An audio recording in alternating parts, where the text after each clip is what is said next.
नमस्कार दोस्तों, मैं हूं मनीष और आप लोग देख रहे हैं Filmibeat. Love stories, love stories, love stories, जहां भी देखो लव स्टोरीज। अगर हम रियल लाइफ की बात करें तो वहां भी लव स्टोरीज, और अगर रियल लाइफ की बात करें तो वहां भी।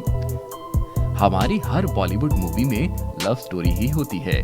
और देखिए कितने कमाल की बात है कि बॉलीवुड में हजारों मूवीज बन चुकी हैं और हर लव स्टोरी का ट्रीटमेंट अलग होता है।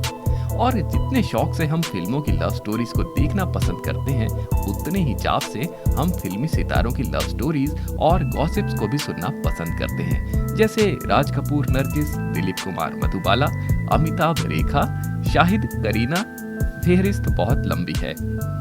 अब इतिहास के पन्नों से एक और लव स्टोरी निकलकर सामने आ रही है और वो है संजय दत्त और टीना मुनीम की। आपको फिल्म संजू में संजय दत्त का एक डायलॉग तो याद ही होगा कि मैं 308 गर्लफ्रेंड्स के साथ रोमांटिकली इन्वॉल्व हो चुका हूँ।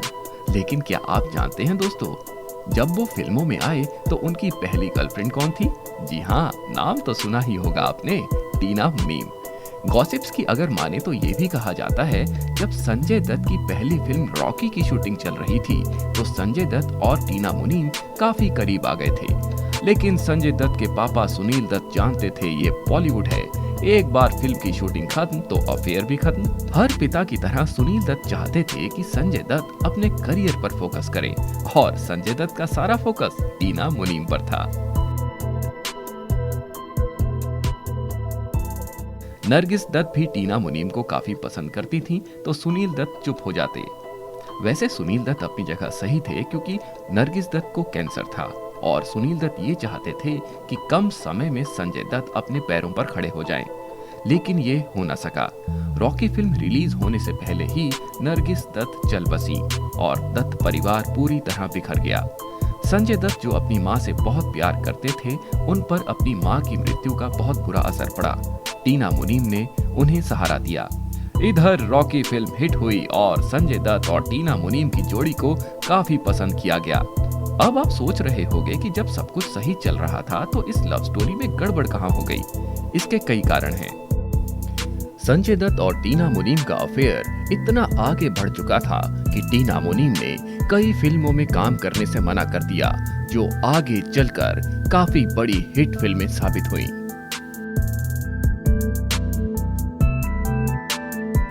रॉकी के हिट होते ही कई बैनर्स की फिल्में संजय दत्त के पास आईं, जिसमें से उन दिनों टीना मुनीम की राइवल एक्ट्रेस पूनम ढिल्लों की फिल्में भी थीं और रंजीता भी बॉलीवुड में एंट्री ले चुकी थी। दिल फेंक तो संजय दत्त थे ही, और इधर टीना मुनीम संजय दत्त को लेकर पॉजिटिव भी थी। टीना मुनीम को शायद संजय दत्त का इन एक्ट्रेसेस से मिलना पसंद नहीं आया होगा। और हाँ दोस्तों, आपको याद दिला दें कि संजय दत्त के पीछे उन दिनों मीडिया हाथ धोकर पड़ी हुई थी। संजय दत्त टीना अफेयर की खबरें उन दिनों फ्रंट पेज पर होती थीं।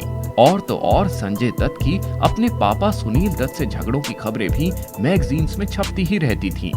संजय दत्त के ड्रग्स की लत ने आग में घी का काम किया। मतलब मोटी मोटी बात यह है कि संजय दत्त में टीना को जिम्मेदार इंसान कम ही नजर आया। टीना एक साथ इन चीजों को बर्दाश्त नहीं कर पाई और संजय दत्त का साथ छोड़ बॉलीवुड में अपने करियर की तरफ फोकस करना उन्होंने ज्यादा बेहतर समझा। संजय दत्त पहले मां और टीना मुनीम को खोने का गम बर्दाश्त नहीं कर पाए और नशे की लत में डूबते चले गए। वैसे टीना मुनीम का नाम राजेश खन्ना के साथ भी जोड़ा गया, लेकिन बॉलीवुड गॉसिप्स में जैसी सुर्खियां संजय दत्त और टीना मुनीम के गॉसिप्स ने पाई थी, वैसी जगह इन दोनों के अफेयर को नहीं मिली। और फिर टीना मुनीम की जिंदगी में अनिल अंबानी आए और दोनों ने साल 1991 में शादी कर ली। और इधर बड़ी दिलेरी दिखाते हुए संजय दत्त ने नशे की आदत छोड़ी और नॉर्मल जिंदगी में वापस आए।